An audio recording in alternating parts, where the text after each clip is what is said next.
السلام عليكم شباب، شلونكم؟ وياكم كلاشنكوف واسط او المعروف بعلي شينودا. اليوم راح اليوم راح اعلمكم شلون راح تضيفون اضافة الفي بي ان للمتصفح الكروم او التروج او غيرها. هي كلن تقريبا نفس الشيء، عبارة عن متجر تدخل بيه.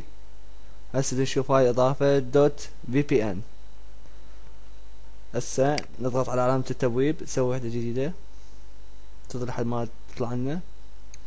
نروح هنا تشوفون وين جاي اشر الماوس مكتوب عليها تطبيقات، نضغط عليه.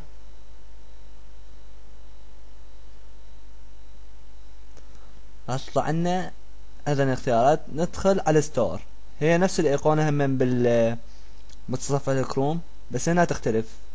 نضغط عليها تظل ما تحمل الصفحة.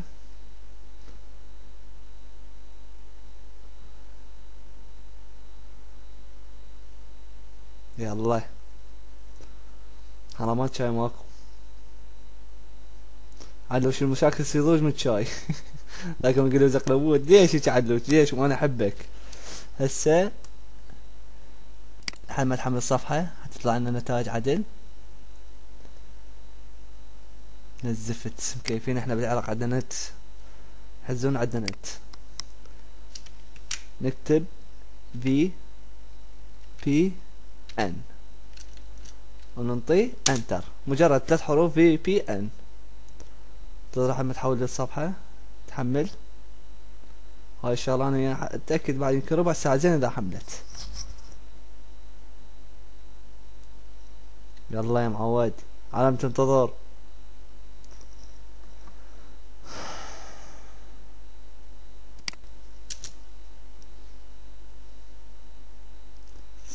ندخل نعوف ذني كلهن، نعوفهن. نروح وين؟ نطيع على الاضافات، يطلع لنا شكو اضافة نريدها احنا موجودة. هسه تطلع لنا اضافات هواية. شوف هاي نحتاجها وانا مستعمل هاي افضل اضافة، خفيفة وما تأثر عليك جدا. هاي دوت في بي ان فري اند سكيور في بي ان. هنا راح تعطيها مجانا، تلقى علامة مجانا ندوس عليها.